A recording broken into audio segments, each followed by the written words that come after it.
Super commando ध्रुव, पागल कातिलों की टोली।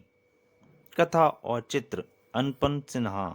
संपादन मनीष चंद्र गुप्त। राजनगर जैसे महानगर में भी कई तरह के अवैध और गैर कानूनी धंधे होते हैं और दूसरे धंधों की तरह अवैध धंधा करने वालों को भी अक्सर पैसे की जरूरत पड़ती है, परंतु इन्हें पैसा किसी बैंक या वित्तीय संस्थान से नहीं मिल पाता। इसलिए इन्हें पैसा लेने के लिए ऐसे आदमियों के पास जाना होता है जो अवैध धंधा करने वालों को ऊंचे ब्याज पर पैसे देते हैं।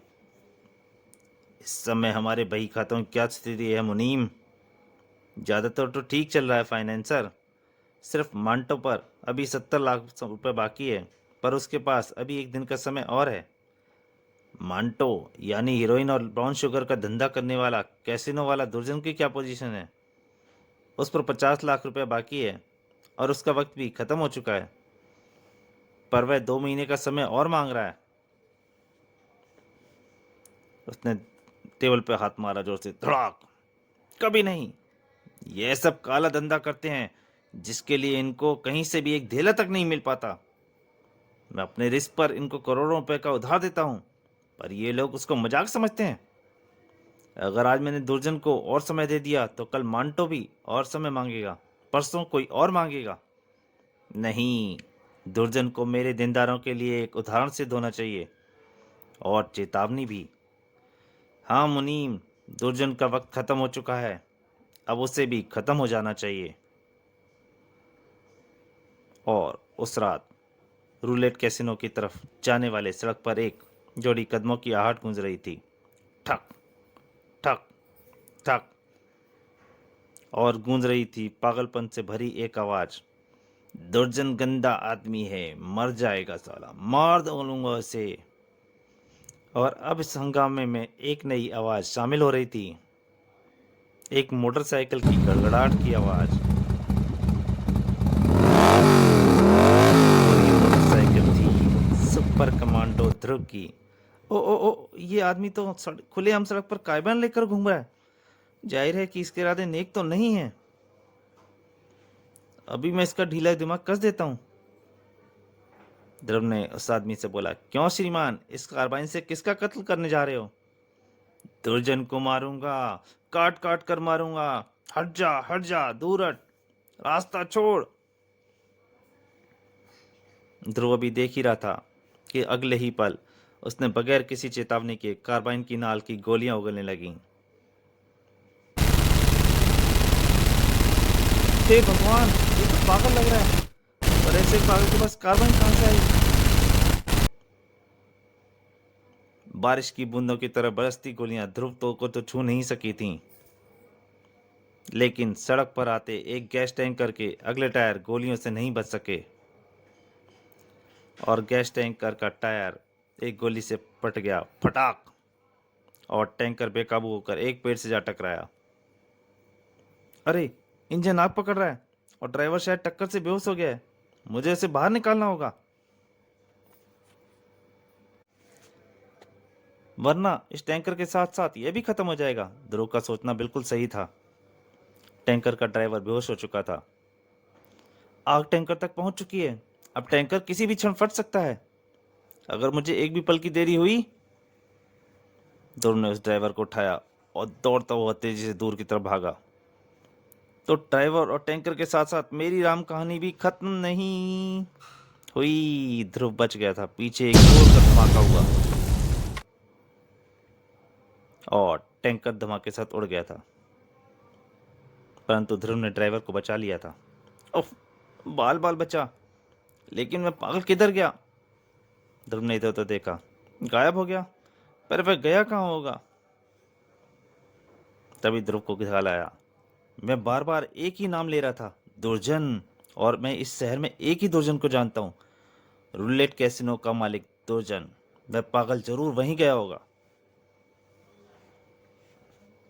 ध्रुव का ख्याल बिल्कुल सही था। रूलेट कैसीनो में रात रोज की तरह जवान हो रही थी। शो करो, कलर है, मेरा दाव 7 पर। वहाँ जुआ चरमोत्कर्ष पर था कि तभी एक जोरदार आवाज के साथ कैसीनो का दरवाजा टूट गया। तड़ाक। और सामने नजर आया, दुर्जन कहाँ है, गंदा आदमी किधर है। दुर्जन ने उसे तुरंत पहचान लिया था। ओ माय गॉड, ये तो चीरकर है। पर यह पागलों की हरकतें क्यों कर रहा है? इसको जरूर फाइनेंसर ने भेजा है मेरी जान लेने के लिए। घबराइए मत दुर्जन बॉस, हम अभी इसको लाश में बदल कर इसको वापस फाइनेंसर के पास भेज देते हैं। दुर्जन के बॉडीगार्ड चीरकर को रोकने के लिए बढ़े और उन्होंने दुर्जन अंगरक्षकों ने उस चीरकर को अच्छी तरह से पकड़ लिया था। चीरकर ने अपने और दुर्जन के बीच पड़ने वाले शीशे को एक ही बार में चूर चूर कर दिया था और अंगरक्षकों को चीरकर ने शरीर में दौड़ रही पागल शक्ति का अंदाजा नहीं था। एक हल्के से झटके से ही दोनों भारी शरीर हवा में उछल गए और हवा में उछलते ही इससे पहले कि दोनों गार्डों का शरीर नीचे आ पाता, चीरकर ने कार्बाइन से उन दोनों को दूसरी दुनिया में पहुंचा दिया था। अब चीरकर दुर्जन की तरफ घुमा। दुर्जन भय से जड़ हो गया था। वैसे वे बचकर भाग नहीं सकता था। एक पागल से बचकर भाग पाना बहुत मुश्किल होता है और उससे अपनी जान बचा पाना असंभव। चीरकर ने एक उछाल भरी और उसके दोनों घुटने दुर्जन की छाती पर जा लगे। धाक। दुर्जन के मुंह से खून की उल्टी हो गई थी। अब कार्बाइन की नाक अधमरे दुर्जन की तरफ बढ़ी। दिमाग धीरे धीरे डूबने लगा था दुर्जन का अंधेरे में। गोलियां नाल से निकली, लेकिन तब तक नाल का रुख ऊपर की तरफ लपक चुका था। ध्रुव पहुंच चुका था वहां पर। इस हमले से बुलाकर चील कर तेजी से घुमा और उसने ध्रुव को उछाल दिया। हवा में उड़ता हुआ ध्रुव का शरीर दूर जा गिरा। कार्बाइन का निशाना इस बार ध्रुव का शरीर था, पर ध्रुव का बदन फिर से हवा में तैर चुका था। कार्बाइन की कोशिशों में देर तक बच पाना मुश्किल है। देर सवेर कोई ना कोई गोली बदन को छेद ही देगी, इसलिए कार्बाइन को इसके हाथ से अलग करना होगा और यह काम करेगी ये ताश की गड्डी। ध्रुव ने ताश की गड्डी को उठाया और एक फुरफुराहट के साथ दर्जनों ताश के पत्ते चीर करके मुंह की तरफ लपके और इससे पहले कि चीर कर संभल पाता, कार्बाइन उससे हाथ चटक कर दूर जा गिरी थी। ध्रुव की लात ने कार्बाइन को दूर फेंक दिया था और साथ ही साथ ध्रुव का एक भीषण मुक्का चीर करके जबड़े से टकराया। परंतु पागलों को दर्द का एहसास नहीं होता और इस बात का पता ध्रुव को तुरंत ही लग गया था। चीरकर का एक घूंसा ध्रुव को बड़ी तेज पड़ा था। अगले ही पल ध्रुव की छाती पर चीरकर के वहशी हाथ आ चिपके थे। ध्रुव का मांस अपनी हड्डियों से अलग होता महसूस हुआ। अपनी लाख कोशिशों के बावजूद भी ध्रुव पागल के हाथों अपने शरीर को अलग नहीं कर पा रहा था। लोहे सी सख्त गली उंगलियां ध्रुव के मांस फाड़कर अंदर घुसने को बेताब हो रही थीं। बेचैनी में ध्रुव ने अपने हाथ को इधर उधर लहराया और चीरकर द्वारा तोड़े गए कांच का एक टुकड़ा उसके हाथ में आ गया। ध्रुव को बचाव का एक रास्ता मिल गया था। उसका हाथ तेजी से घुमा और कांच की तेज धार ने चीरकर की कलाई की नसों को काट दिया। खटाक! कटी नसों से खून उबलकर नीचे गिरने लगा। चीरकर के हाथ अपने आप ध्रुव की छाती से हट गए। उसके बाद ध्रुव ने चीरकर को कोई मौका नहीं दिया और ध्रुव के जबरदस्त वारों और नसों से निकलते खून के बीच चीरकर का दिमाग धीरे धीरे अंधेरे में डूबने लगा। कुछ ही पलों में चीरकर का शरीर लहराकर जमीन पर आ गिरा। अब सबसे पहला काम इसके कलाई के बहते खून को रोकना है और फिर अस्पताल और पुलिस स्टेशन को फ़ोन करना है। और फिर पुलिस स्टेशन पर, are you sure doctor Shastri? हाँ हाँ ध्रुव, यह आदमी एकदम नीम पागल है। लोगों ने मुझे तुरंत बुलाकर हम लोगों ने तुरंत बुलाकर बहुत अच्छा किया। पुलिस फोर्स का मनोचिकित्सक सलाहकार होने के नाते मेरी राय है कि इसको जल्दी से जल्दी मेरे मेंटल हॉस्पिटल में दाखिल कर दी जाए, वरना इसकी हालत और बिगड़ सकती है। ओहो, ऐसी हालत में तो इस पर केस तक नहीं चलाया जा सकता। यानी यानी दो हत्याएं करने के बाद भी ये साफ बच निकलेगा? ध्रुव बोला। 2 नहीं 3 ध्रुव। अभी अभी खबर आई है कि घायल दुर्जन ने भी अस्पताल में दम तोड़ दिया है। पर कानून के मुताबिक पागल की सजा यही है कि इसको पागलखाने में बंद कर दिया जाए, इंस्पेक्टर बोला। ओहो, अब तो भगवान से मेरी यही प्रार्थना है कि ऐसी घटना दोबारा ना घटे, ध्रुव हाथ जोड़कर बोला। परंतु ये तो सिर्फ शुरुआत थी। फाइनेंसर की लिस्ट में अभी कुछ नाम और बाकी थे और उनमें सबसे पहला नाम था मंटो खान। कल की ब्राउन शुगर की सेल के पैसे आ गए हैं, लेकिन क्या पार्टनर, अभी भी हमारे पास इतनी रकम नहीं आ पाई है कि हम फाइनेंसर का कर्ज चुका सकें। और आज मियाद का आखिरी दिन है। मांटो खान पैसे वापस करने का दिन खुद तय करता है। ये बोलने से पहले आज का अखबार पढ़ लो। उसने मंटो खान को अखबार दिखाया। यह तो तुमको पता ही होगा ना कि दुर्जन भी फाइनेंसर का कर्जदार था। उसमें दुर्जन की मौत की खबर थी। और अब्बा, तब तो उसका अगला निशाना मुझ पर ही लगेगा। मेरे बॉडीगार्डों की संख्या डबल कर दो पार्टनर। फाइनेंसर की पागल कातलों की टोली के सामने बॉडीगार्डों की फौज भी बेकार है मांटो। तो फिर क्या होगा? पैसों का इस्तेमाल तो आज ही हो ही नहीं सकता। इंतजाम फाइनेंसर के पागल कातलों के लिए स्पेशल बॉडीगार्डों का इंतजाम करना पड़ेगा। तुम घबराओ मत, मैं कुछ चक्कर चलाता हूँ। इधर मांटो के लिए बॉडीगार्ड का इंतजाम हो रहा था, उधर ध्रुव के लिए भी यह केस अभी ख़त्म नहीं हुआ था, क्योंकि उसको एक सवाल का जवाब नहीं मिल पाया था। आखिर इस पागल के पास कार्बाइन कहाँ से आई?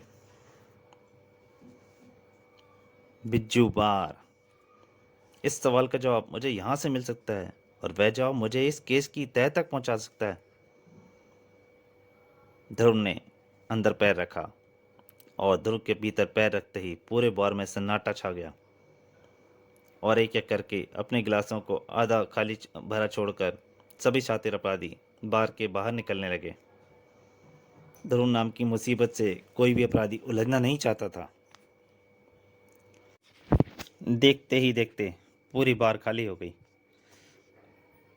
बारमैन गुस्से से पागल हो गया। ओह, धंधे के टाइम अपनी मुंह सूरत लेकर यहाँ पर क्यों आए हो? तुम जैसे लोगों के लिए तो मैं पैदाइशी मनुष्य हूँ बिज्जू।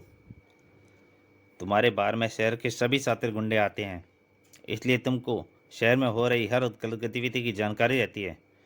मुझे सिर्फ 1 साल का जवाब चाहिए।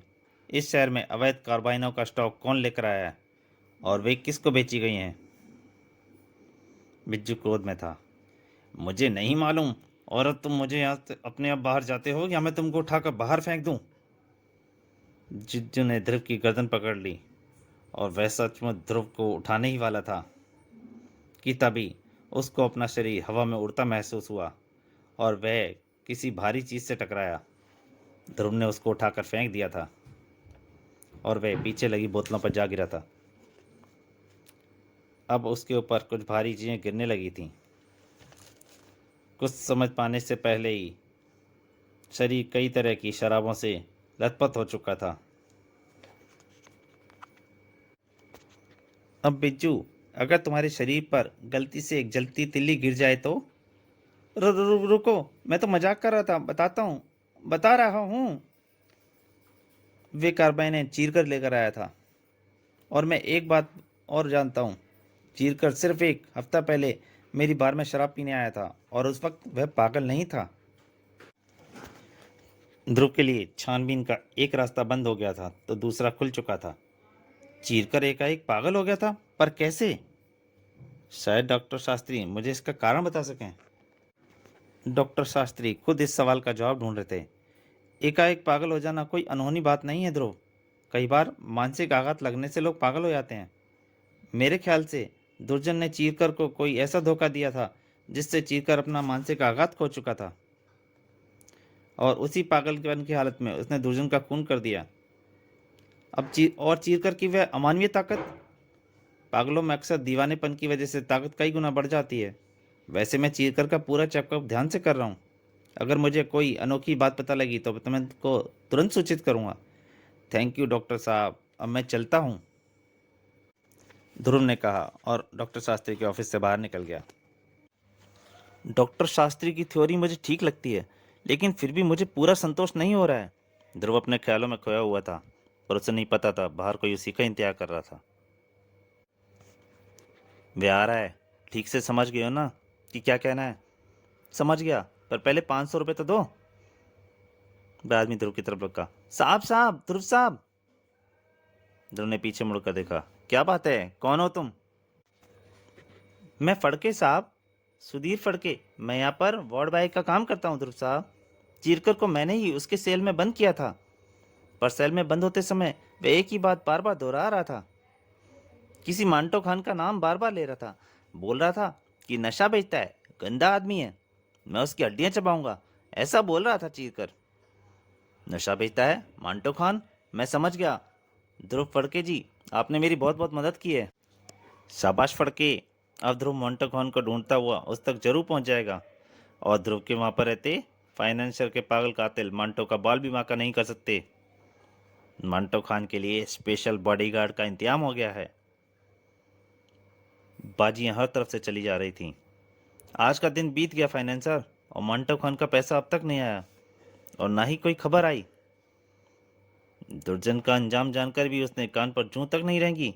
यानी अभी भी हमारे कर्जदार कुछ नहीं सीखे। इनको एक खुराक और देनी होगी, मांटो को खत्म कर दो। अब की बार कनपटी मार का इस्तेमाल करो। मांटो खान के लिए एक एक पल काटना मुश्किल हो रहा था। मुझे मालूम है कि पागल शैतान मुझे इस समय गोदाम में भी ढूंढ लेंगे। किस पागल शैतान से डर रहे हो मांटो खान? ध्रुव, तुम्हारा नशे का धंधा मंदा चल रहा है क्या? और कोई पल होता तो ध्रुव मांटो को देखकर परेशान हो जाता, परंतु इस समय ध्रुव को देखकर वह खुश हो गया था। यह सब झूठ है, मेरे दुश्मनों की उड़ाई हुई खबर है। तुम खुद देख लो, चारों तरफ आटे की बोरियां हैं, मैं तो आटे का काम करता हूँ। यानी सारा माल तुमने पहले ही ठिकाने लगा दिया है। चीरकर से तुम्हारा क्या संबंध है मांटो? इधर ध्रुव मांटो खान से पूछ रहा था, और उधर बाहर मांटो के बॉडीगार्ड गश्त लगा रहे थे। तू इधर नजर रखो का, मैं उधर देखता हूँ। कि तभी अचानक ही दो हाथ बिजली की तरह लहराए और उन दोनों की कनपटियों से टकराए। लोहे सी सख्त उंगलियां बॉडीगार्डों की कनपटियों से टकराई थीं। दोनों बॉडीगार्ड के शरीर बेहोश होकर जमीन पर आ गिरे। एक वहशी आकृति ऊपर से दोनों बेहोश आदमियों पर कूदी, और भारी बूटों का संपर्क दो खोपड़ियों से हुआ, और एक भयानक आवाज के साथ दोनों के सिरों के कई टुकड़े जमीन पर बिखर गए थे। आवाज गोदाम के अंदर तक पहुंची थी। ये कैसी आवाज है? जरूर कोई पागल कातिल यहाँ तक आ पहुंचा है। इसको जरूर फाइनेंसर ने मुझे मारने के लिए भेजा होगा। मांटो खान की हालत खराब थी। कौन फाइनेंसर? चीरकर भी उसी का आदमी था। मैंने और दुर्जन ने फाइनेंसर से कर लिया है। समय पर पैसा वापस न कर पाने की सजा देने के लिए उसने दुर्जन का खून करवा दिया। अब मेरा भी वही हाल होगा। अगर ऐसा है तो इसके हाथों में भी कार्बाइन होगी। पहले उससे बचने का इंतजाम करना पड़ेगा। कनपट्टी मार की टक्करों से धीरे धीरे दरवाजे पर खच्चे उड़ रहे थे, और आखिरकार दरवाजे ने जवाब दे दिया। तो दोस्तों, पागल कातिलों की टोली का पहला भाग यहीं तक। इसके दूसरे और अंतिम भाग में जल्दी आपके सामने हाजिर होऊंगा। तब तक के लिए नमस्कार।